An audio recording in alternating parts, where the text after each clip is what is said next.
What's going on, everybody? Hope everyone had a wonderful Labor Day weekend, an extra day to be able to spend some time with friends and family.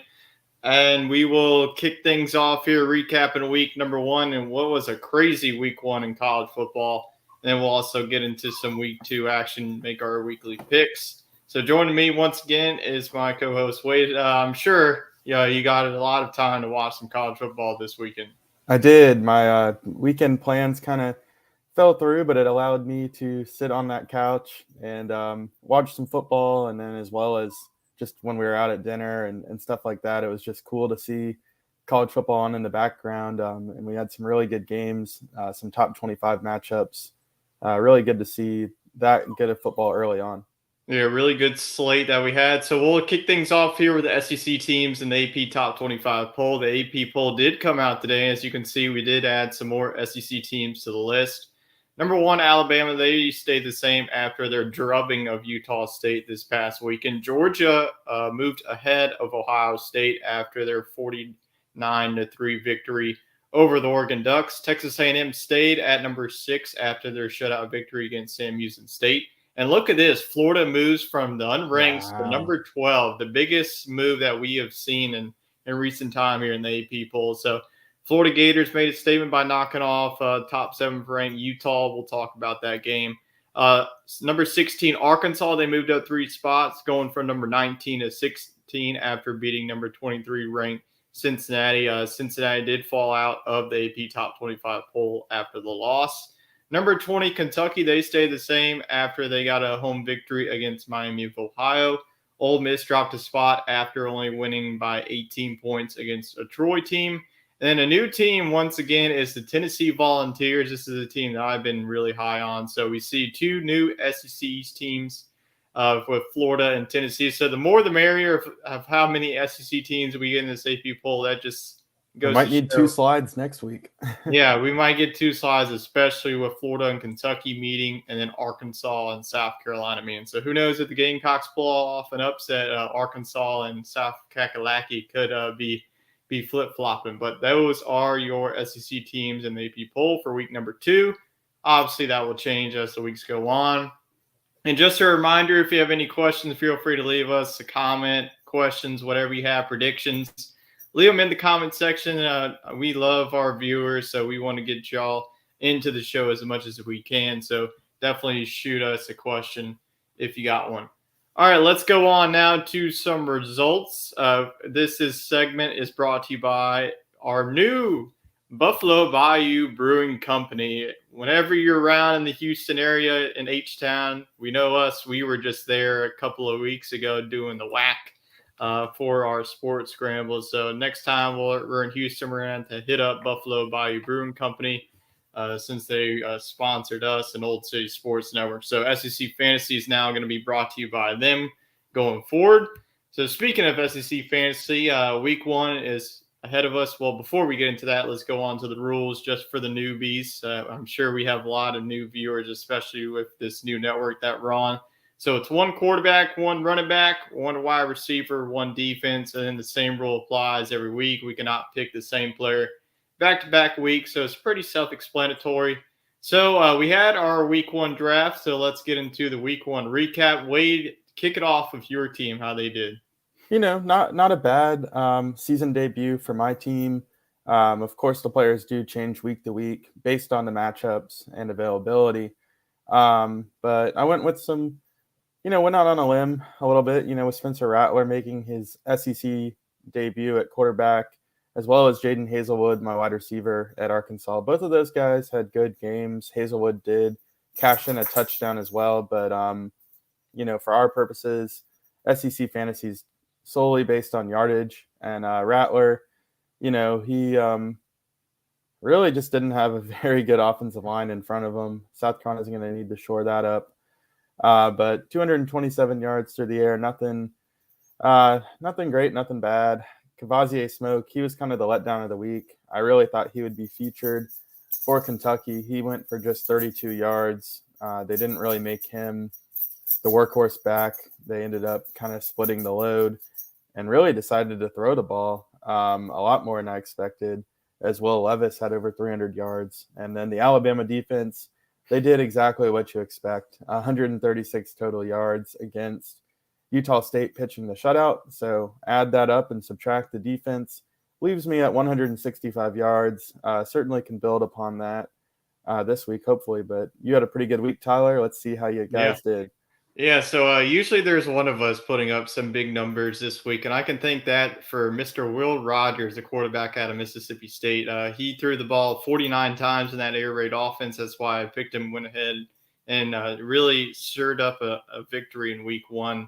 He had 450 yards passing against a Memphis defense that really got exposed on Saturday night. And then Jabari Small, I went with the dynamic duo, the running back and receiver of the Tennessee Vols, the Jabari Small, 63 yards. That's okay. I expected a little bit more from him, especially with Ball State. Cedric Tillman had 68 yards. He had better days as well. He had a couple of 200-yard games last year for Wade's team. So I didn't expect him to do that, but I at least wanted him to do 100 yards. So that's a little bit disappointing.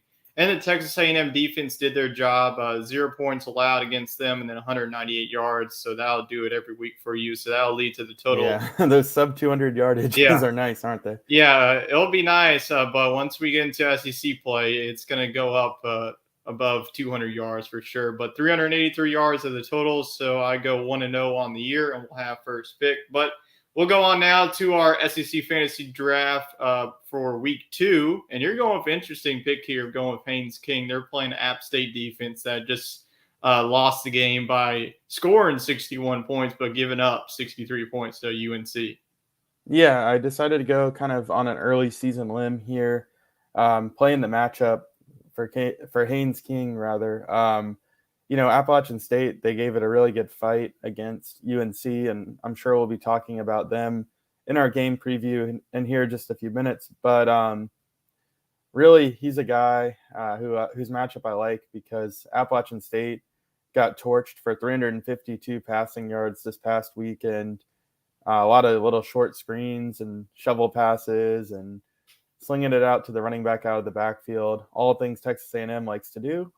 So I look for King to be in a nice opportunity here this week. I think he can go for over 300 yards.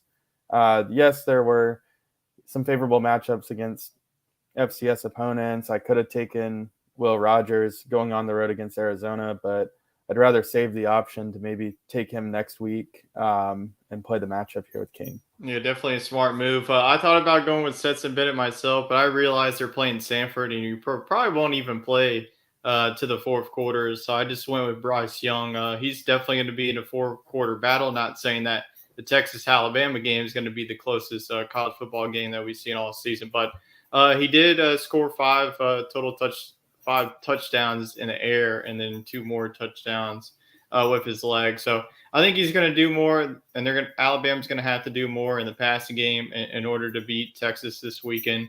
So I'm going to go with Bryce Young. I hate to use him this early. I know that he's definitely going to be a popular pick here on SEC Fantasy, but I might as well do it. Go with Bryce Young because it's a big matchup.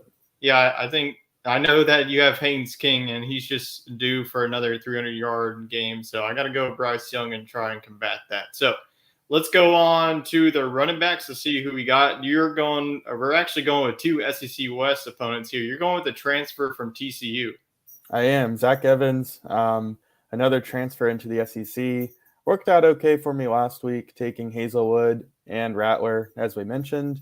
So now I'm going to give you the elite transfer running back option coming into the SEC this year from TCU, Zach Evans.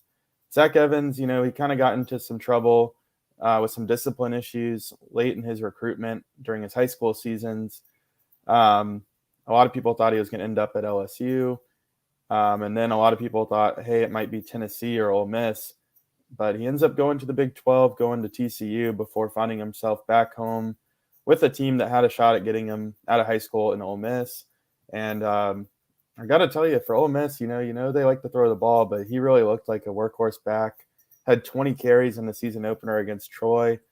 That game was a little bit lower scoring than we anticipated. And the Rebels really had to rely on Evans in the ground game to kind of pull away from the Trojans. So I don't think Ole Miss will figure out their passing game in just 1 week. I think it will be better as the season goes along.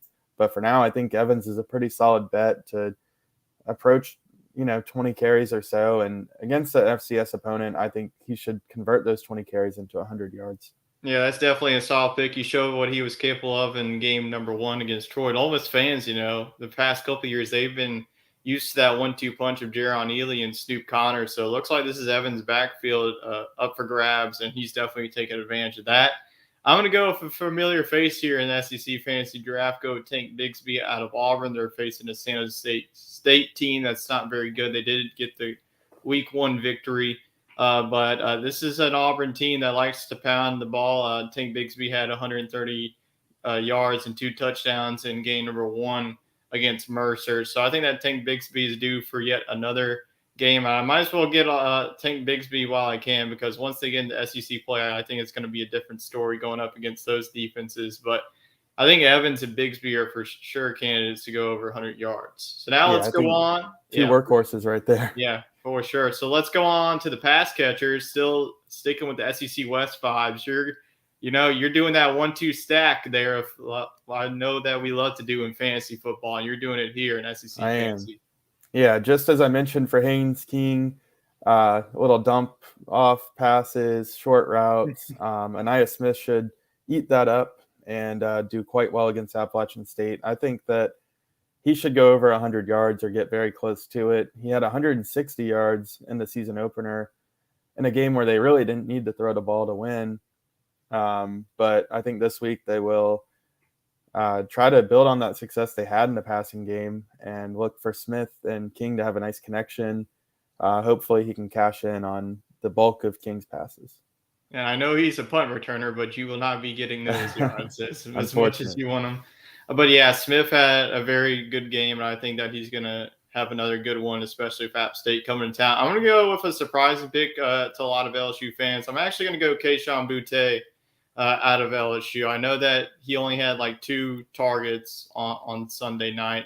Had a couple of missed drops, especially the one on the first drive. But I think that Boutte, people have been going after him on social media. I think that's going to put a fire under him. I think that Boutte, they're playing Southern. I mean, Southern's defense is not, like Florida State's defense. It's going to be a drop-off. But I expect Boutte, to be that, freshman All-American wide receiver that we saw in the 2020 season, and then the receiver that we saw before he got injured last year. So I think he was knocking off a little bit of rust. I mean, he didn't play.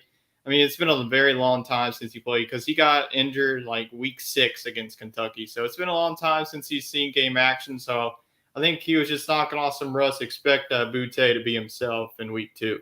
Yeah, as long as he's there mentally and with the team, I think the physical talent's definitely going to take over.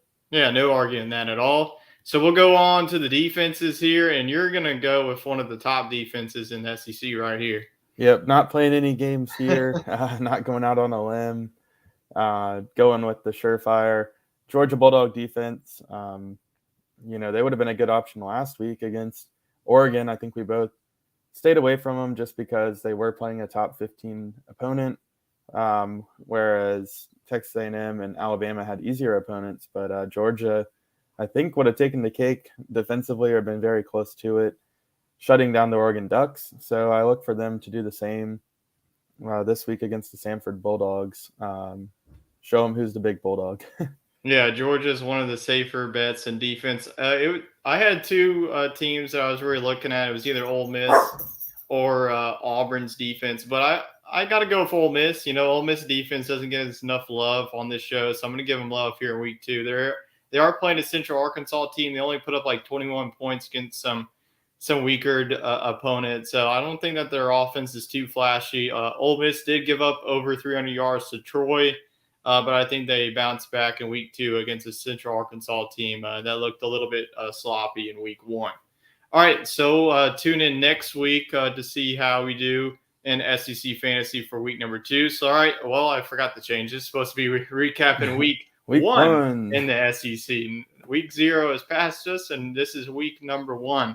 So let's get into the first game. That's for these type of games, we'll do it quickly here since it's a blowout. I mean, this is expected for these SEC versus MAC schools. So Ball State headed to Knoxville, and the trip didn't go so well for Ball State in the MAC. So Tennessee put up a whopping 59 points. This was very expected. I mean, you have guys like Hendon Hooker, Cedric Tillman, and Jabari Small coming back. So this is just handling their business. Really nothing to be said about this game. All right, we'll go on to the next game. We did see, our upset specialists put down a bet for Louisiana Tech to cover, but that was not the case here as Missouri beat Louisiana Tech 52-24. And like I mentioned last week, Louisiana Tech wasn't the Louisiana Tech of last year. We saw them finish 3-9. They did, battle Missouri in the first half, and it was good to see Missouri's offense, put up 52 points. I know this is Louisiana Tech. The competition is going to get even challenging for this Missouri team. But you lose guys like Connor Bazelak and Tyler Beatty, and you're going to have question marks around them. What are your thoughts here on the Missouri offense? Because I know that was a main question going into this game. Yeah, I was pleasantly surprised to see this score. Missouri putting up 52 points, and I believe they covered the spread, which is something that we were kind of hesitant about saying. I think we thought they would beat Louisiana Tech, but I don't think either one of us saw them score in the 50s. So a really good start for Missouri. They have a tough road game this week that we're going to cover in just a bit, but definitely some optimism around the program. All right, let's head down to Aggie Land now. And for the people who have stats, I figure why not give out player of the game. So for those watching all our social media platforms, you'll find the player of the game. I'll try to do just offensive base. It's probably going to be more offense than defense unless, a guy, just balls out. So that will be on your bottom of the screen for every game that we go over. And the next one was Sam Houston going on the road to College Station to face Texas A&M 31-0. And Mother Nature was a factor in this one as it was like a 2-hour rain delay. So this game didn't get done around dinner time. But oh, wow. I tell you what, Sam Houston State, I mean, this was a team that really shut down Texas A&M offense for the first couple of drives. And then Haynes King found, your guy that you picked in SEC Fantasy, Anaya Smith, for a very big touchdown. But there was a little bit of shaky times for Haynes King. Max Johnson did get a couple of drives. He looked okay. I wouldn't say great. But this Sam Houston team, I mean, they did all that they could. Their offense just got shut down by one of the best defenses in the SEC. So it's good that Texas A&M did stay at number 6 in the AP poll. I think that even with the struggles, they did show that their defense is top 5. Their offense is kind of man right now, but that's what was expected with this Texas A&M team. All right, we're going on to our game of the week, which turned into the blowout of the week between 11th ranked Oregon versus number 3 Georgia. And man, I don't know. I feel like Georgia is now like the class of the SEC. They are. They're the OG, as you see on the screen. Going into the OG match. But Bo Nix is now a solid 0-4 against Georgia. Bo Nix was just Bo Picks in this game, like he always was. Except whenever he played LSU, then he ran around like Johnny Manziel.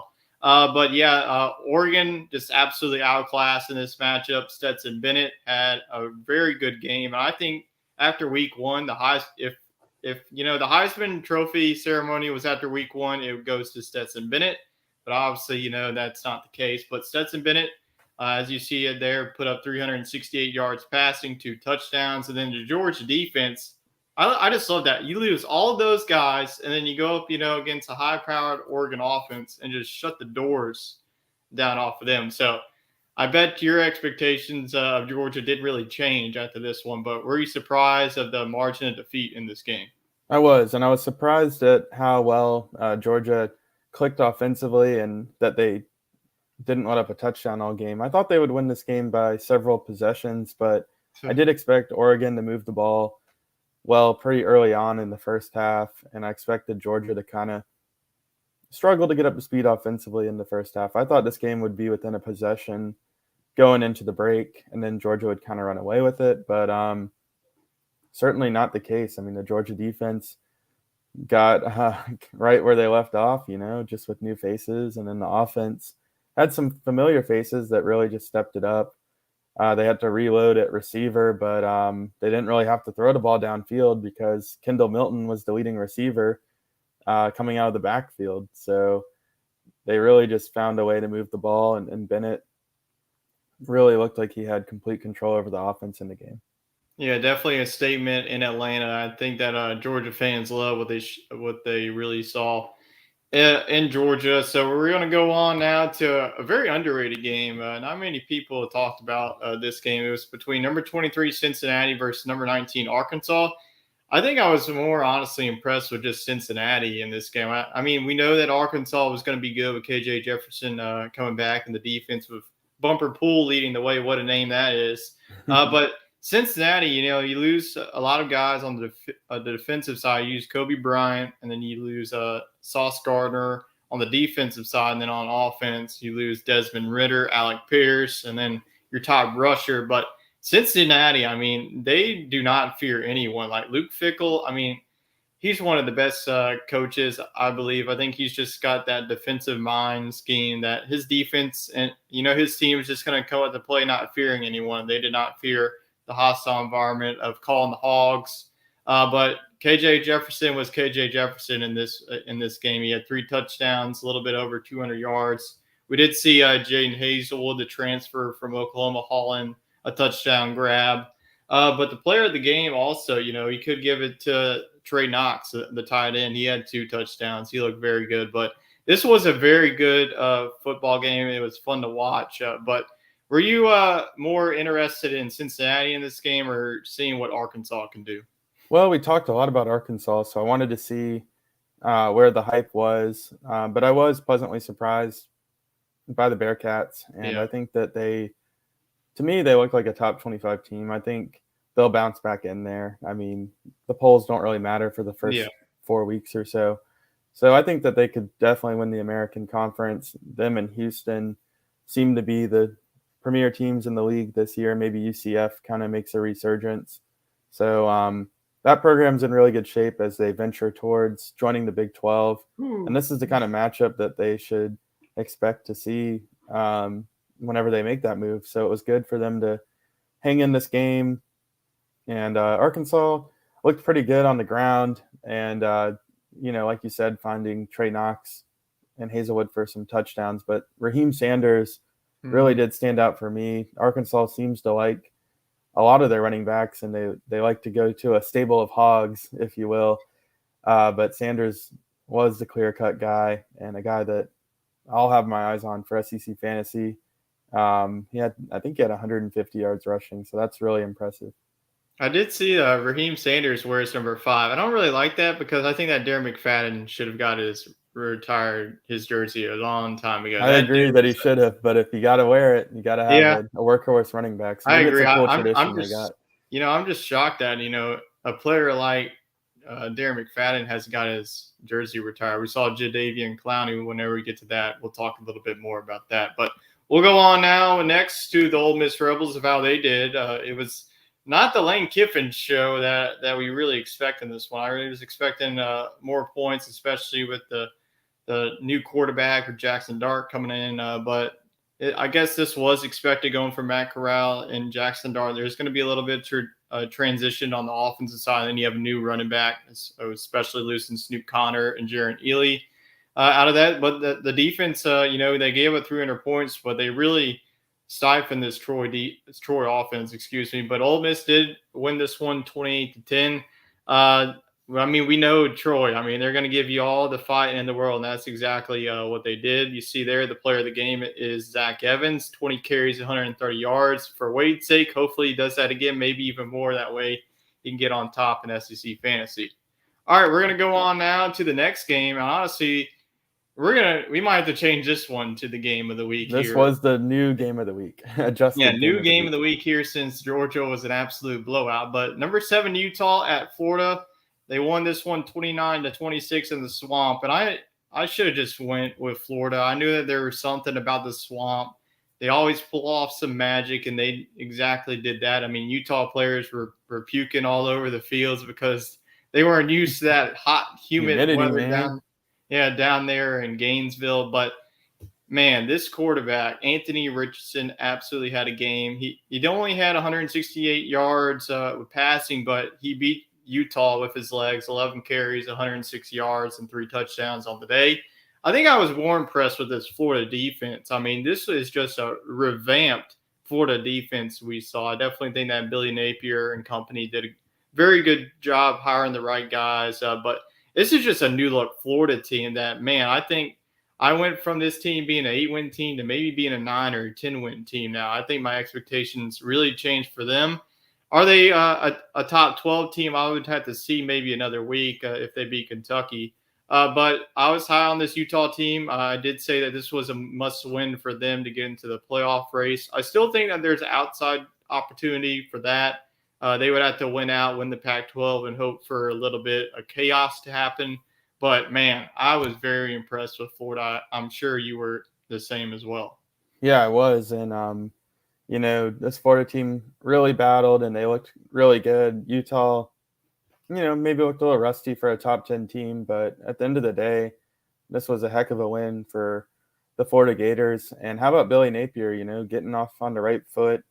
Couldn't ask for a bigger task week one than defeating this Utah team. So they probably have the toughest 2-game opening set in college football, playing Utah and then Kentucky. Both are home games, so they have an excellent chance to start off 2-0, which I don't think anybody saw coming. I had them at 0-2. I think they certainly deserve to be the favorite heading into the Kentucky game. I don't know if it'll happen. There might be some letdown, but Anthony Richardson looked fantastic. You mentioned Darren McFadden, his number being retired. I can't believe that Florida hasn't retired Tim Tebow's 15. Yeah, that's even crazier. But didn't it look like Tebow out there, this week with Yeah. Richardson throwing for 200 yards, running for 100? I mean, that was a Tebow-esque performance. Yeah, all I needed to see was a jump pass, and he would have been Tim Tebow. He did. Well, he had the 360 pass. Oh, he yeah. juked him out. That 2-point play was very awesome. And then Florida's defense at the end getting that interception was very key in that win. That was a boneheaded play for Utah trying. I know that they were trying to win the game, but thread the needle there, man. Yeah. I mean, if it's not there, just throw out of bounds and just play for overtime at that rate. But I mean, hey, that's college. That's the beauty of college football, and that's why we love it. So we'll go on to what Florida will face next week, and that is going to be the Kentucky Wildcats. They struggled a little bit early on. This was a game going into halftime, but Will Levis and company got it done, 37-13 victory. Really nothing to be said. I was expecting more of a running game, especially with Smoke, but once Chris Rodriguez, I think this Kentucky offense is going to change to what we saw last year. So Chris Rodriguez will be out once again for the Florida game as he's serving his 2-game suspension. So if Kentucky can win that game, they're set up for the rest of their schedule. It could potentially be a dark horse threat in the SEC East. So then we'll go on to another quick recap here. This was just handle your business here, and that's exactly what Auburn did against a Mercer team that put up 66 points in week one. This time they only get 16 against a very good Auburn defense. But this was the Tank Bigsby show once again here. 16 carries, 147 yards, and 2 touchdowns as Auburn got it done 1-0. So they do face another cupcake next week, but then their real schedule starts. They have Penn State. They're a Penn State team that was very good in week one. They went on the road to Purdue. So that's going to be, a swing game for both teams. Say that Auburn wins that game. I mean, the expectations, could change like Florida and the same for Penn State. And then we'll go on next to the Vandy boys getting another victory, a bit closer than I expected. Vanderbilt, I believe Wade said, was up in this game 35-0 before Elon burst it on a 31 consecutive point streak. So the Fighting Elon Musk gave them all that they can handle. But Mike Wright, once again, had 6 total touchdowns in this game. I think that right now, I don't know if the SEC player of the year is going to be Mike Wright or Stetson Bennett. What are you thinking early on?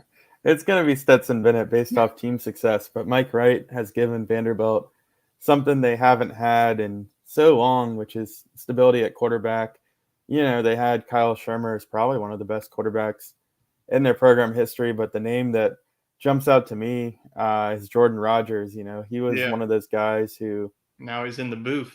yeah, he would, hang up there with, Greg McElroy and some of those other quarterbacks at the time, right up there with them, Connor Shaw in statistics. And then, of course, they had Jay Cutler way back when. But, yeah, Vanderbilt finally getting some success and some consistency out of the quarterback play and some dual threat success. He's also their leading rusher. So kudos to Mike Wright. And I think that we both think they're in for a surprise this weekend that we'll get to here in just a bit. Yeah, big game in Nashville for sure. So we'll go on next to the game in T-Town. That's between Utah State and number 1 Alabama. We're only had to spend much time on this one because this wasn't even a game. Utah State's offense just couldn't even do anything against an Alabama defense that's going to be number 1 in the country, especially with Will Anderson. And Will Anderson, could be a guy, if he balls out on the defensive side, he could receive an invitation to New York. But you see there, Bryce Young, 6 total touchdowns, 5 through the air, and then 1 on the ground. So they'll get their first test, I guess, this week in Austin, but we will definitely see. Next, we'll go to Stark Vegas, and Mother Nature dealt with this game as well as they got into an hour and 51-minute rain delay. So rain just keeps, going through the Southeast. It seems like every state was dealing with rain this weekend. So hopefully they get a lot of sunshine for the next weekend's game. But Mississippi State gets their revenge after last year's debacle in Memphis. They put up 49 points, as you see at the bottom of your screen. Will Rogers is the player of the game for the Bulldogs, 450 yards passing and 5 touchdowns. I mean, this was just expected. Mississippi State, they had this game circled after they left Memphis last year. So very impressive showing on both sides of the ball. I mean, this was a blowout from start to finish. Memphis, got garbage time points. That's why they got 23. The scoreboard doesn't show, how big of a stretch this was, but very impressed with Mississippi State in week 1. And they'll get an interesting matchup on the road when they go on the road to Tucson to play Arizona. So now let's go on to the next game. In South Carolina got battle tested here, but they do sneak out with a 35-14 victory against Georgia State.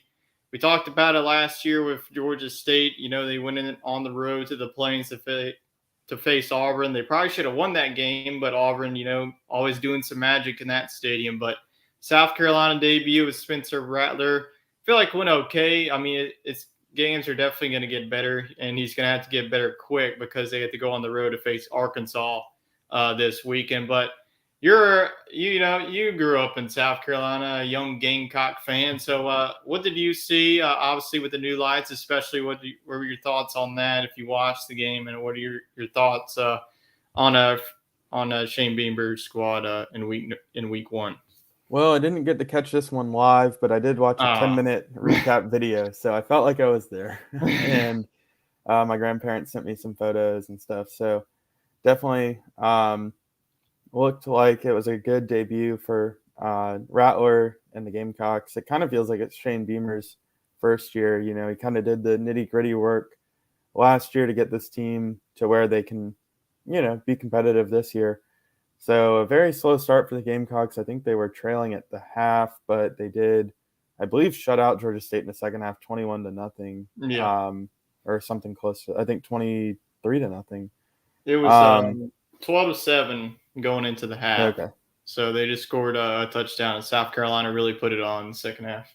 Yeah, so they definitely turned it up a notch, and the special teams especially looked fantastic for the Gamecocks. They blocked a punt for a touchdown, and then they had 2 50-plus yard field goals out of Kai Kroger. Pretty impressive for South Carolina. Us LSU fans are very jealous in that regard on special teams. So, it definitely can change the fate of a ball game. But yeah, the Gamecocks will have a much tougher task ahead of them this week against Arkansas, and then looking forward 2 weeks from now, they got to play Georgia, not Georgia State. So they got to shore some things up offensively, especially on that line.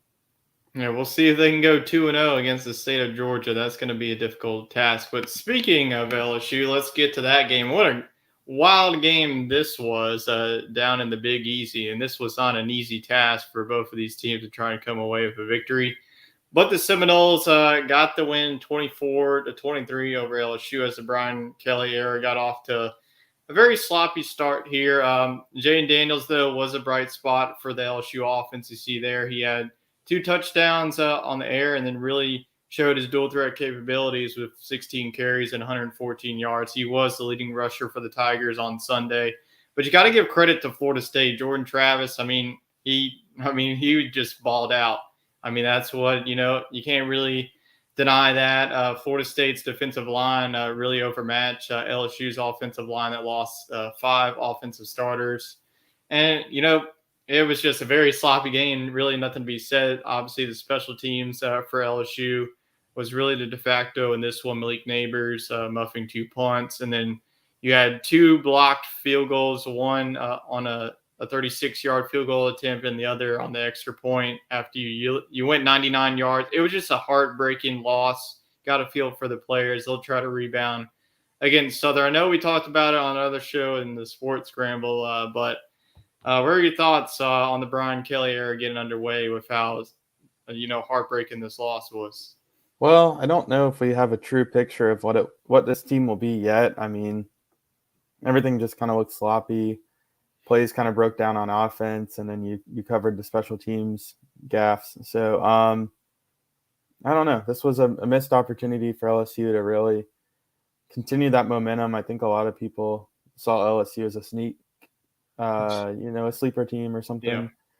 I think that's kind of out the question. But, the talent's there for them to pull off some upsets throughout the season.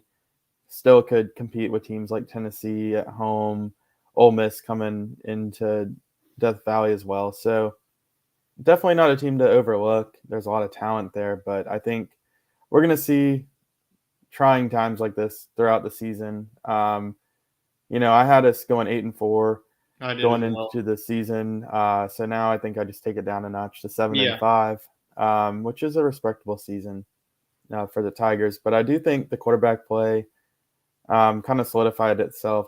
Jaden Daniels looked pretty good. I mean, plays kind of broke down. Maybe he left the pocket a little early on some runs, but it's hard to complain with the yardage he was putting up with his legs. I think that he'll have to find a way to be more consistent through the air because it's going to be hard to run against some of these opponents LSU has.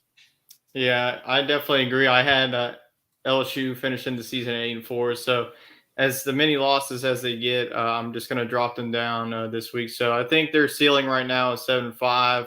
I'm not really going to hit the panic button, and neither should LSU fans as well. I mean, the roster turnover from Ed Orgeron's staff, and this is pretty much a new staff. The only guy that Brian Kelly brought with him was the special teams coordinator. Coincidence that is, but this is just going to take time. Probably give it about 2 years, and hopefully in 2 years, LSU is back on the top. But this is definitely tough for LSU fans. I know that they, expect to be at least, 10 win seasons, competing for national championships. But it was just I saw predictions, LSU going 10 wins, and that was just absolutely absurd. That's just not going to happen with this roster turnover. But, if you're an LSU fan, you'll just have to wait and see. But the next 2 weeks are definitely going to be, the swing of how the season ends. All right, let's go on to our week 1 pick'em results. And we did pretty good, as all 3 of our hosts did. Wade, you went 14-4, but sadly for you, myself and the upset specialist went 15-3. Very good week. I don't know how he went 15-3. He picked Sam Houston, so he would have been. He did pick Penn State, but so that's how he got a game back. So very good. Usually week 1 is pretty easy. A lot of cupcake games. It will get challenging. So we will see if we can continue those records as we will head into week 2 games and pick 'em. This is presented by our other sponsor, Norse Beards. You can over to www.norsebeards.com. If you want your beard to look as good as our picks, head on over to that and then use promo code OCS for 25% off all your Beardsman products. All right, let's go on to week 2 games in the Southeastern Conference. I'm not going to dub this one as game of the week. I know that Big Noon has already taken this one. So, Fox, you can have that as your game of the week. We're going to have another. Number 1, Alabama at Texas. And this has a lot of storylines. Texas's head coach is Steve Sarkisian. He was a former offensive coordinator for the Crimson Tide. Now it's Bill O'Brien. So, who you got in this one? Do you have Alabama covering the spread, or do you have the Longhorns, showing what they're made of? Yeah, you had Steve Sarkisian joining the list of Nick Saban assistants trying to take down the former boss, and historically it has not gone well, although Alabama's last trip into the state of Texas did result in a loss to Texas A&M and a former assistant, Jimbo Fisher. I don't think the Longhorns have the same luck, though. I think this game could be competitive kind of early on, but Nick Saban and the boys will win this one by at least 17, riding Bryce Young and company. Another note for this one, the $1 Million Band is not traveling to this game as Texas, puts the band literally on top of the satellite station way up there. They are deciding not to travel. Honestly, that's good for them because that is the most stupid thing ever that I've seen for Texas. That's not the reason why I'm not picking against them. I'm going with Alabama. Too much talent on both sides of the ball. I already gave my score predictions. This is going to be like a 49-20 game. It's going to be a blowout. And I guess Johnson's going to call a lot of Alabama touchdowns in this game. But I think that Bryce Young in this offense, look for them to air it out more and try and get after that Texas secondary. But for Texas to win that game, Bijan Robinson has to have a really good game. I think that if Texas can run the ball, then they can effectively slow down the game. That way that Alabama's high-powered offense can't touch the field. But I don't really expect that to happen, especially with Will Anderson on that side. So I'm going to go with Crimson Tide winning this one. And Chet's not going to pull the upset just yet as he's going to go with Alabama. So 3 A's on the screen as always. So now we go on to our first of 2 conference games this week between South Carolina. Go on the road to Fayetteville between number 16, Arkansas. And we talked about, Florida having 2 tough games. Look at Arkansas. They had to face number 23, Cincinnati, and now South Carolina. But good for them that they are at home. So are you going to roll with the Gamecocks or going to go with the Razorbacks? What a mascot matchup this is. It is, and these 2 teams joined the SEC as sister schools in 1991. So for a while, this was a game that we got to see every year because they were permanent SEC crossover rivals. So we've had some good games in this, matchup. I remember as a kid always, dreading South Carolina's trips to Arkansas because the Razorbacks, frankly, had some really good teams early into the mid-2000s. We talked about Darren McFadden earlier.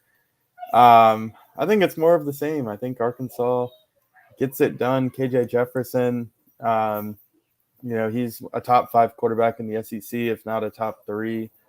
And he kind of spearheads that running attack along with Raheem Sanders. So I look for Arkansas to get it done on the ground against South Carolina. For the Gamecocks to make a leap, that offensive line's got to step up, and they got to find some consistency in their own run game. Tight end Jaheim Bell led the Gamecocks in rushing last week. I don't know how, but he had 7 carries for 40 yards. So I got to kind of do some homework on that. Yeah, I think that Arkansas really controls both sides of the ball in the offense, especially at the quarterback position. I trust KJ Jefferson more than Spencer Rattler. I think just kind of a wait and see of how, Spencer Rattler now faces against one of the best SEC defenses. It's at home.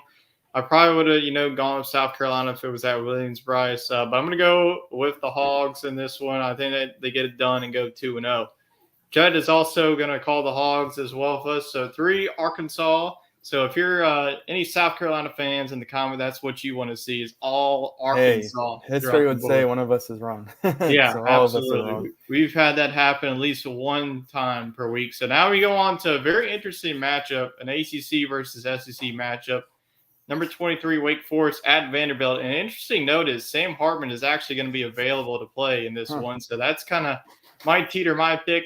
Might teeter your pick, so you might I don't know if you're going to change your pick or not, but you're going to go with Wake Forest or you're going to go with Vanderbilt pulling off an upset.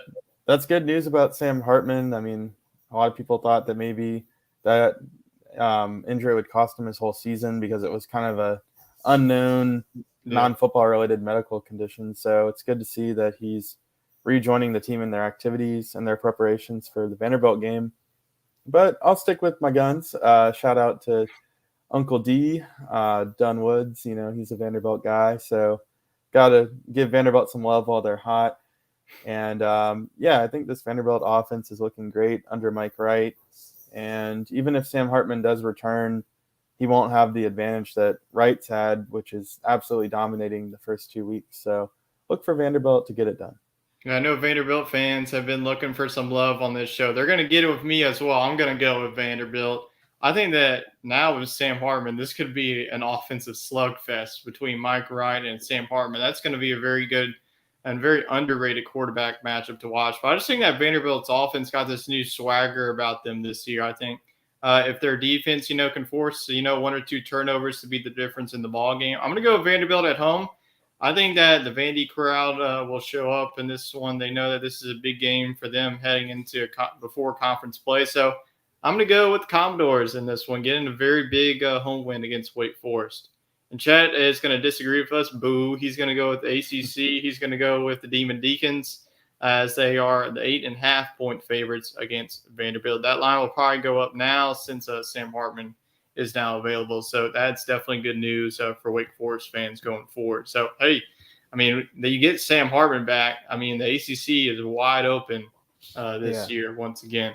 Absolutely. So now we'll go on to a very interesting matchup here. We see the former Big 12 opponent going up against the SEC. I kind of tongue twist that one. Missouri, the former Big 12 teams. Yeah, now SEC going back to the Big 12 land in Manhattan, Kansas.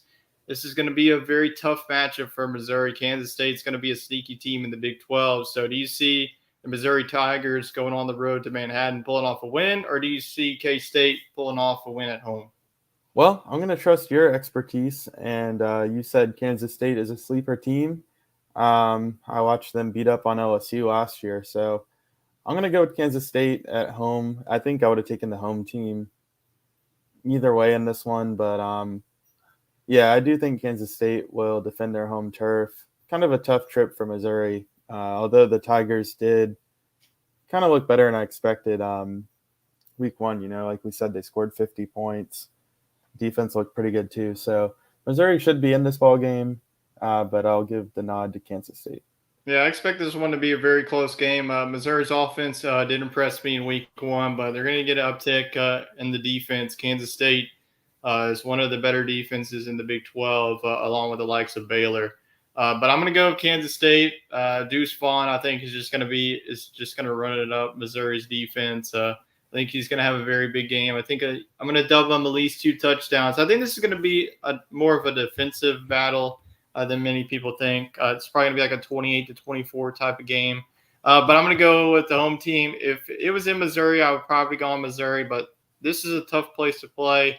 The student section gets very rowdy up there in Manhattan. So I'm going to go with K-State in this one. And Chet's going to go with K-State as well. I'm kind of shocked that he didn't go with Missouri in that one. Usually he likes the road SEC underdogs, but not this time as he goes with Kansas State.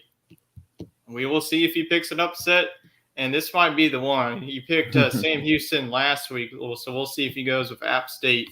So App State, App State, just comes out the door with North Carolina, and then now going on the road to face number 6 ranked Texas A&M. So this might be a high-scoring game if App State can get it going, especially with Chase Bryce. You just put up 6 touchdowns against North Carolina's defense, but Texas A&M can actually stop somebody with a pulse. So do you have the Aggies pulling out a close one here, or do you have App State giving them a game? Yeah, shout out to Appalachian State for scheduling, back-to-back Power 5 opponents. They did get to host UNC last weekend, which was really good for in-state recruiting. They put up a good showing. And the Sun Belt's really tough this year. They're going to have some tough conference games as well.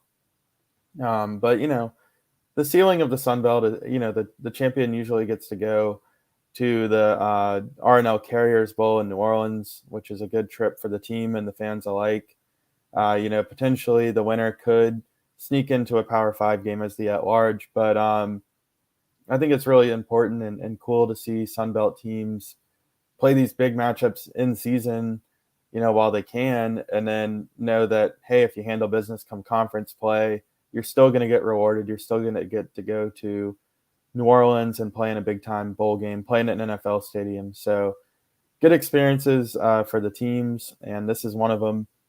With the Mountaineers traveling to Texas A&M, the offense looked really good for Appalachian State. The defense looks very suspect, and I think that Texas A&M will kind of pick them apart on offense. Look for Appalachian State to get some momentum. I don't think this is going to be a shutout for Texas A&M this week, but I do think that they'll win this one handily. I'm going to take Texas A&M 38-14 in this one. Yeah, I think that's just my main concern. I know that App State, has a very good offense, but will they be able to stop Texas A&M? I don't think.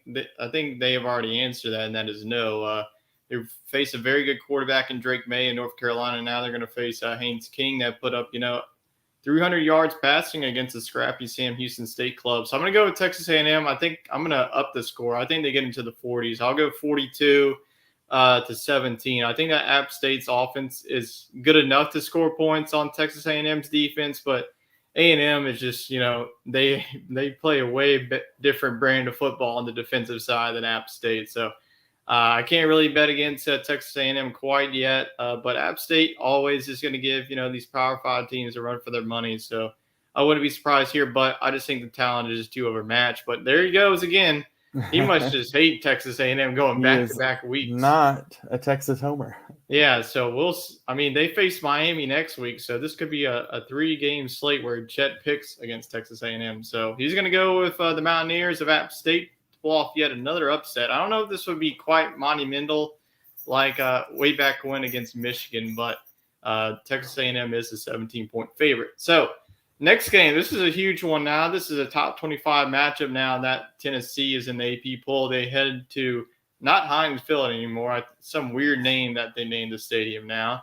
They go to 17th ranked Pittsburgh, and Pittsburgh's coming off a whale of a game, winning the backyard brawl 38-31. We saw this matchup last year. Kenny Pickett and company took the road victory in Knoxville. So do you see Pittsburgh going 2 for 2, or do you have the Volunteers getting some revenge from last year's game? Well, Pittsburgh, very tough schedule to open the season, but they do get the home game here, just like they did last week against West Virginia, and they proved me wrong. They look pretty good, held on to that ranking at number 17, but I really am jumping on the Tennessee train, and I think Hendon Hooker will do just fine going on the road. I think that Tennessee will edge out Pittsburgh in this one. Pittsburgh did beat Tennessee in Knoxville last year, but that was kind of before the Tennessee team got that momentum, and I think they even started Joe Milton in that game. So this is a different team, and I have high expectations for the Vols. Yeah, Pittsburgh did show off some flashes on the defensive side. That pick six was pretty much the difference maker, but I just don't know how they're going to game plan for Hendon Hooker in this explosive offense that can score on every possession that they get the ball. Tennessee's defense will get their first challenge of the year against Pittsburgh and Keaton Slovis. They were offense that put up 38 points against a very scrappy West Virginia bunch. So I think that compete in the middle of the Big 12. But I'm going to go with Tennessee. I'm not going to get off this hype train yet, so I'm going to go with the Vols. And Chet is also going to go with the Vols as well. So we're all going for Rocky I thought Top. we'd see maybe a little difference in opinion there, but we're all going Rocky Top. It's kind of scaring me that none of us took Pitt. So the house might win that one. Yeah, we'll have to see. So we go on to the next game between Samford at number 2 Georgia. Let's just throw out the 3 Gs. No one really to boom, and boom. All right, let's go on to the next game. Pretty easy, self-explanatory. So this is our Southeast Sports Talk game of the week here. It is now a top 20 matchup now. Who would have thought that, a couple of weeks ago? 20th ranked Kentucky, which is very high on, as you saw in our preview show. They're going on the road to the Swamp to face 12th ranked Florida in this annual rivalry matchup. So you're going to roll with your Cats, or you're going to go with the Gators after a very good Week 1 victory against Utah? This is not a Florida hater pick, but yeah, Oh. like you said, I got to stick to my guns. Kentucky didn't really do anything wrong for me to change my pick here. Florida did everything right, and it is a home game in the Swamp. But I think Kentucky will get that run game going. But if they don't, Will Levis is proven capable through the air. So I got Kentucky winning this one close. I think it'll come down to a field goal or something of that nature. It'll be pretty low scoring as well. I'm going to take Kentucky in this one. I'll say 27-24. Yeah, the only real concern I have for Florida is that are they going to have a letdown going into this game? They're coming off an emotional home victory against Utah. It was a very physical game. I don't think that's going to be the case. I mean, this is an annual rivalry game. I think they're going to be ready for this. A week ago, I'd have picked Kentucky, but after what I saw, I was very high on Utah, so I kind of had to stick with my guns here. I'm going to go with the Gators at home. I think they go 2-0, and if they win this one, they're going to be a top 10 team. I mean, if they jump all the way up for beating number 7, they're going to have the 2 best wins already in all entire college football. They beat a top 10 team. Now you beat a top 20 team. So if they can get these 2 wins, the SEC East could be up for grabs all of a sudden. We're all talking about Georgia, but here comes, Florida with Billy Napier out the woodshed. So I think that Florida wins this game very close. I think it's going to be a defensive battle. They do have very 2 good, solid quarterbacks with Anthony Richardson, but I trust Anthony Richardson more than I do Will Levis, especially with his dual threat capability. He can beat you with his legs. So I think they win this one. I'll go 24-21. I think it's going to be a defensive battle. This game is always crazy, always coming down to the wire, last possession. So I'm going to go with the Gators. And Chet is also going to go with the Gators as well. So I bet you're happy that your lone Kentucky. I can get a game back. Yeah, you can get a game back. This is your opportunity for sure.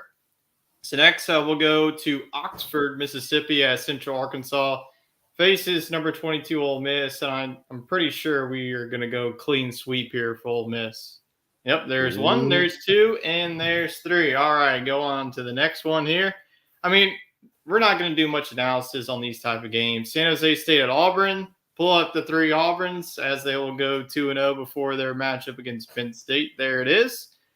And you thought we were going to talk more. Well, we're obviously going to talk more about this one. We have a lot of LSU fans. So Southern at LSU. Do you see the Tigers bouncing back? This is going to be the battle of the bands at halftime. I'm sure a lot of fans. So this is a big game for the city of Baton Rouge. Yeah, it certainly is. Been kind of something the city's been pushing for between the 2 Baton Rouge universities to finally meet on the gridiron, and I think it will be pretty good for the schools, on the football field and also at halftime for the fans. Southern has a really talented band, as does LSU, so I look for them to kind of do some sort of combo thing, like a joined effort there. I think LSU will straighten it out on the football field, though. Southern, as you mentioned in our other show, scored 86 points, pitched an 86-0 shutout. So we got to give them a little spotlight on that. But I don't think that will translate as well into Death Valley. I think Southern will get on the board in this in this one for sure, but I do think LSU straighten things out offensively, and the defense will continue to build as well. Kind of looked like the strong point for the Tigers. So I'll take LSU in this one. Let's go 49-7. All right. All right. That's a very good pick there. I'll go with LSU bouncing back in this one. I still believe that there's going to be a lot of hype in the stadium. It's not going to be sold out, but it'll probably be like 95,000 maybe in the stands. I know that it would have been a more, better environment if LSU would have won the game, honestly. But, this is a matchup that I think there's going to be a lot of Southern fans there. I mean, they might even take over Tiger Stadium. They're going to bring in a lot of fans. It's not too far of a drive for them. But I'm going to go with LSU in this one. I think they win 45-13 in this one. Southern's offense is going to be good enough for them to define the end zone a couple of times. But I think that LSU, they get their running game going in this one. We didn't see their running game in game number 1. Look for Butte. to bounce back. And I think that Neighbors and Butte, didn't have that great of a game. So I think both of them have a bounce back, and we'll see how the LSU defense, continues to improve. So we're gonna go with the Tigers. Jets also going to go with the Tigers. So hopefully this go around. Last week we were all clean sweep for LSU. Didn't work out. So hopefully this week it pays out for this one. So now Mississippi State fans, boy, you better, drink some coffee before this game because this is a 10 o'clock kickoff our time, Central Time. So Mississippi State at Arizona. Arizona did pick up a very nice win against San Diego State on the road, 38-28. Mississippi State won against Memphis. So they're heading out west, but you have the Bulldogs pulling off this win and going 2-0 before their trip to LSU. Yeah, this is an intriguing matchup. I really like the scheduling requirement that you have to play a fellow Power 5 team out of conference each year. Kind of gives us some of these regional matchups that we wouldn't usually see school schedule. So I think Mississippi State, the offense will travel quite fine. Arizona is one of the bottom 10 Power 5 teams, maybe bottom 5. So shouldn't be any issues here for Mississippi State. But, with it being a West Coast trip, late night kickoff, might see a little bit of a sluggish start or something, but I wouldn't be alarmed. I think that Mississippi State pulls away and wins this game by 30-plus points. Yeah, Arizona, like you mentioned, it's not only the bottom, schools in the Pac-12, they're also the bottom schools in defense, and this is not a good recipe for success. I think Mississippi State blows the doors off of this team. Will Rogers, I think it's like 52-20 in my opinion. I just don't think that Arizona is going to be able to handle this air raid attack. Mike Leach has had success against Arizona whenever he was at Wazoo, so I think that success continues. So I'm going to go Mississippi State. Jet's going to pick he's going to go 2-0 on the Mississippi schools. He usually doesn't do that often. So State fans and Ole Miss fans, you better enjoy that. He's picking on A&M instead. Yeah, he's going after A&M now. So, all right, the next one, this is not really a news segment, but this is brought back since we have more upsets now. So who you got on upset alert week 1? Kind of have a feeling who I know this is for yours. And yep, there it is. The Florida Gators on upset alert. They are the favorites, 4.5. So, and they wouldn't have been on upset alert a week ago, but they played themselves into upset alert because they won week 1, and now they are number 12 in the country, and they find themselves on my upset alert against number 20 Kentucky. I think they are what you said, 4.5 point favorite. Yeah, 4.5. The line keeps shifting back and forth as it always does. Yeah, so I would take Kentucky outright on this one. But even if I were to pick Florida to win, I think whoever wins this game wins by 2 or 3 points. You going to put your money where your mouth is this weekend and bet Kentucky? I might. I like that Mississippi State game too. If that line's under 30, yes, I will take it. Yeah. I'm going to go with Wake Forest. Wade obviously agrees with me in this one. He picked Vanderbilt. But since, I picked Florida, I figured I would give him Florida. And then I get Wake Forest. The line right now is 8.5, but I think that will change. Maybe go on to 9 or 10, depending on the Sam Hartman, how that affects the line. But Wake Forest, you better be on upset alert when you travel to Nashville. So, but this offense is very, very good for Vanderbilt. Chet once again is putting Texas A&M on upset alert for back-to-back weeks. So we will see if all 3 of these teams go 0-3 this week. All right, let's travel outside the conference as this segment of the show is brought to you by Righteous Felon Craft Jerky. Go to www.righteousfelon.com and use promo code OCSN for 15% off the best beef jerky around. If you're a spice guy, they got Carolina Reaper, which I will probably not try. I'm not a big fan of that. But if you're into, the milder side, they got all sorts of flavors. So if you like beef jerky, Righteous Felon is the place to be. All right, let's go on to the top 4 games outside the SEC. The first one is Washington State heading to number 19 ranked Wisconsin. I put this one, it's just a very interesting matchup. I'm not saying that it's going to be close, but who you got in this matchup?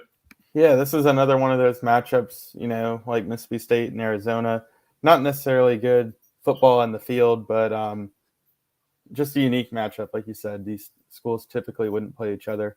So, some years this would be a very good matchup, probably a top 25 matchup. But Washington State hasn't found their footing since Mike Leach headed down south. So I'm going to go with Wisconsin in this one pretty handily. You know, I don't know if it'll be a total blowout in terms of high scoring because Wisconsin, their threshold might be 35 points or something, but should be like a 35-14 type game. Yeah, I think I agree with you as that. I see like a 31-14 type of game. Braylon Taylor is one of the better running backs in the Big Ten. Wisconsin loves to pound the ball, and that's what they're going to continue to do against Washington State. Their defense is also one of the best as well. So I think that Wazoo is just going to be confused because, whoa, they actually play defense in this conference. So I'm going to go with Wisconsin, especially at home with jump around. One of the better traditions in college football. Jets also going to go with, so hopefully we take a lot of dubs this week with this logo. As we'll go on to the next game, we'll stay in the Big Ten. This is the annual rivalry game here. Iowa State at Iowa. Now, Iowa, man, boy, did they have a wild and wacky week 1 game against South Dakota State. Sure did. This team didn't even score a touchdown. It was 1 field goal and 2 safeties, and they put up 7 points and still won the game. 7-3 the score. Iowa State looked very good in their week 1 matchup. No more Brock Purdy and no more Breece Hall, but I mean, Iowa State just loves when we don't talk about them. So here we go. Who do you have, Iowa State or Iowa in the the state of the corn? Well, I'm not too high on Iowa State this year. I kind of thought they would take a step back, but I have to go with Iowa State in this one just because we didn't see any offensive ability from Iowa. So simple as that for me. I'm going to go with the Cyclones. I don't know why, but I'm going to go with Iowa. Just because it's in Kinnick, usually it's a very tough place to play. I'm just banking on that Iowa, and Spencer Petras. I mean, I saw it. His QBR was 1.1. It was the worst in college football and in the Big Ten this past weekend. So if it's 1.1 again, then Iowa State will win this one easily. But I think that Iowa's defense is going to give Iowa State's offense, trouble.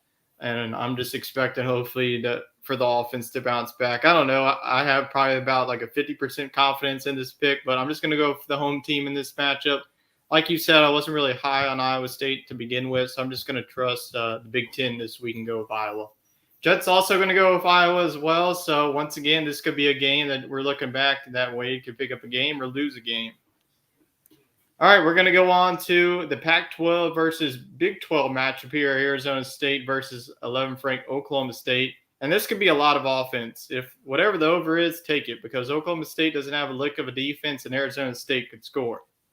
Yeah, I think that should be a lot of points on the board, but especially for the guys in orange and black, I think Oklahoma State shouldn't have much of a trouble in this game.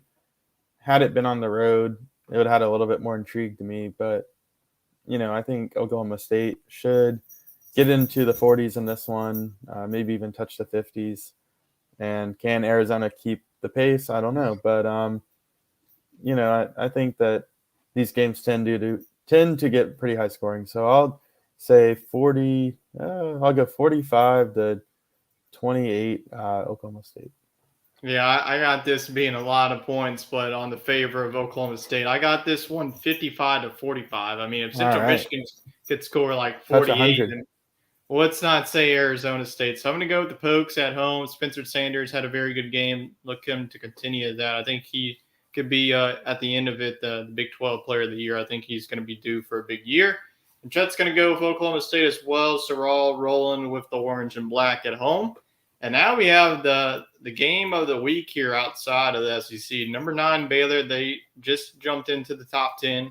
And then they have to face number 21, BYU and Provo. So this is a very interesting matchup. If you have Baylor winning the Big 12, this is a big one for them. I think this is also a big playoff implications. I'll talk a little bit about BYU and how they can get there in a minute.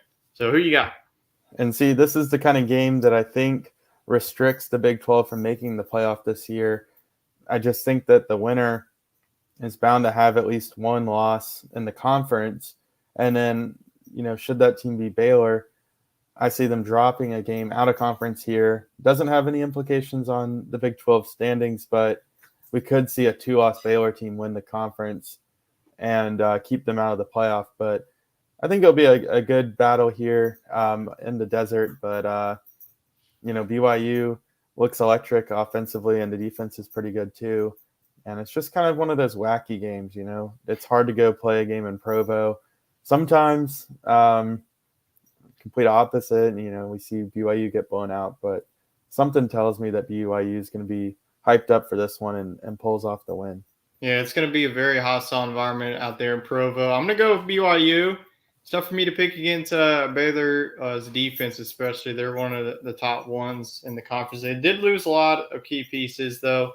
So I think that BYU's offense is going to give them some problems. But looking at, I brought this up to Jacob, on Coast to Coast. If you look at BYU's schedule, if they run the table, this could be a playoff team by the end of it. So they face number 9 Baylor this week. Then they travel to Oregon next week.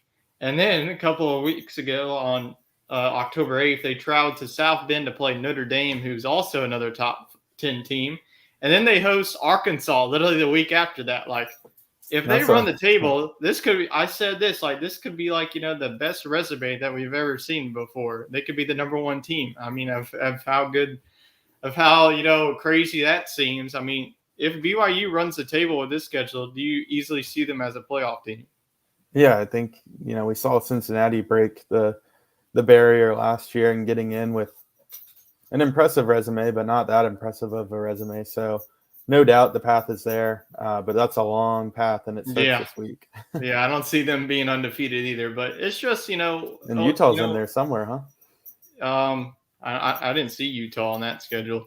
Huh. All right. Well, they might be taking a year off. Yep. Well, Jet's going to burst BYU's bubble right here as he has the Baylor Bears pulling off the road to win. If they do, this would be a very good win that could, lead Baylor into going up into the rankings, because I think not the playoff committee, but the AP poll is really buying into the BYU hype. So this could be a very big game for both teams. So now let's go on to our next segment is Hot Topics. We'll start off with a big loss for the LSU defense. They lost Mason Smith. He suffered a torn ACL as a non-contact injury. He was just trying to celebrate, a teammate making a play. So LSU's defense will now turn to Mekhi Wingo. So Mason Smith is obviously he had a big play, though. Yeah. Wingo did. He did. So what do you obviously this is going to hurt for LSU's defense.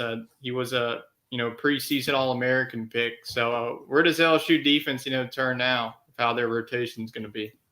Well, it's always a bummer to lose a preseason SEC talent in Mason Smith, but Mekhi Wingo, made a big play late in the game, forcing that fumble. So, he's got a lot of talent, and this is kind of a position of depth for the Tigers on the defensive line. So, it's a big loss for sure, but I think it's one that can be filled through a variety of guys. You'll just have to kind of keep the rotation fresh. But certainly not the news you want coming out of week 1 before you even face any of those tough SEC fronts. And the next hot topic ties to the Alabama Crimson Tide. Steve Sarkisian, the head coach for Texas, says the Bama game may not define the Longhorns. Do you agree with that statement? Well, I think it kind of is hard not to, if they win, certainly he's going to want that program to define the program as it would any program. If anybody beats Alabama this year, that's the defining moment of the season until they win a championship. So not quite sure what he's going for there. I mean, let's face it, Texas isn't on Alabama's level. So by default, it is a defining win. But on the flip side, it could be a defining loss. I mean, if Texas loses this game by 30 points, Arch Manning might want to rethink some things through. So who knows?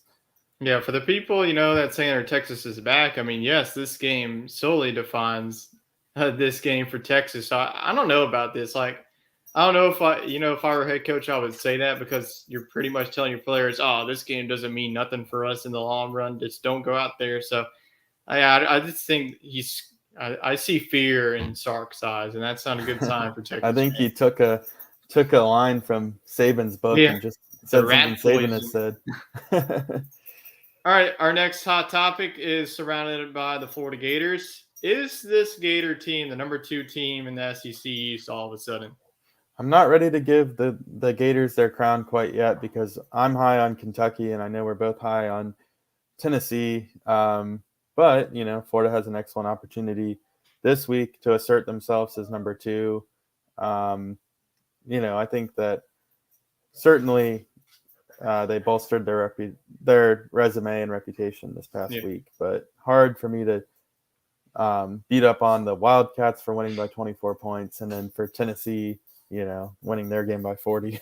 Yeah.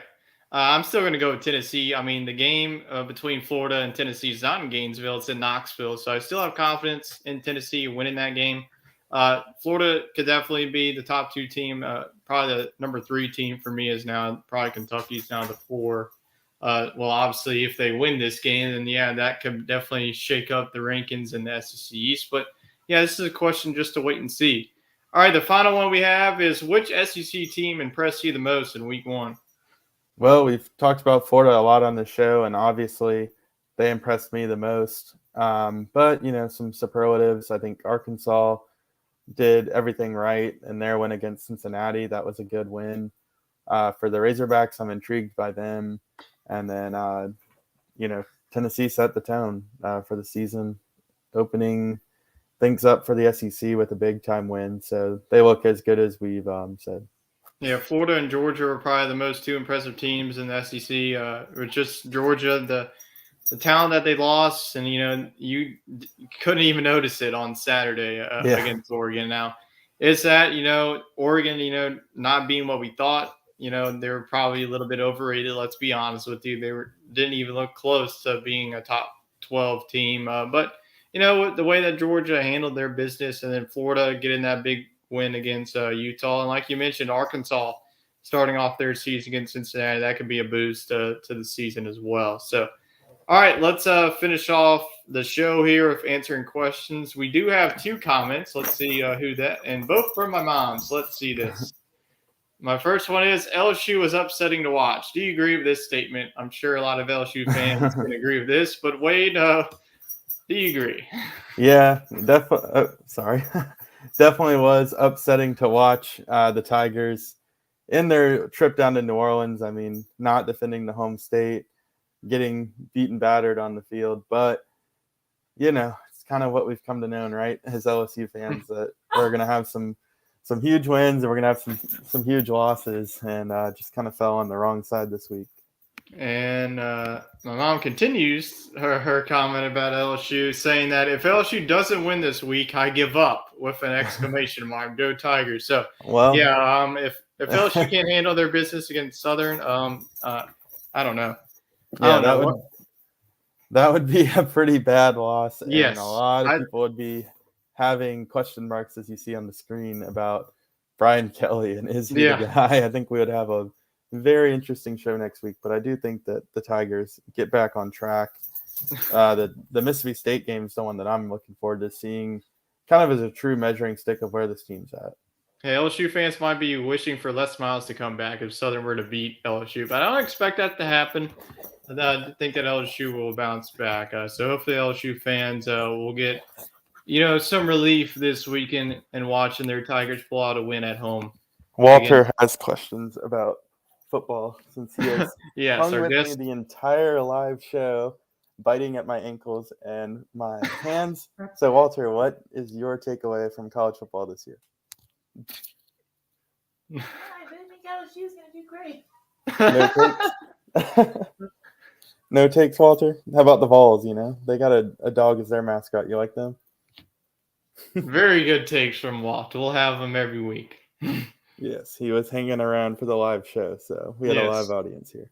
We always love our dog audience, and hopefully we wish them the best. And so hopefully Walt picks up his first win as his lifetime. He's seen 2 LSU losses. 0-2 at LSU in his lifetime. So we do need him to get a win under his belt. Yeah, so hopefully Walt will be treated this week, and hopefully all of you will be treated for your favorite SEC teams. Well, obviously that won't happen since we have 2 conference games, but hopefully all of your favorite teams win this weekend. That way we can all be in a good mood come next week for the show. So that'll be it for this week's show. It was a lot of fun. Thank you, Wade, for joining me once again. It's always great to have you on.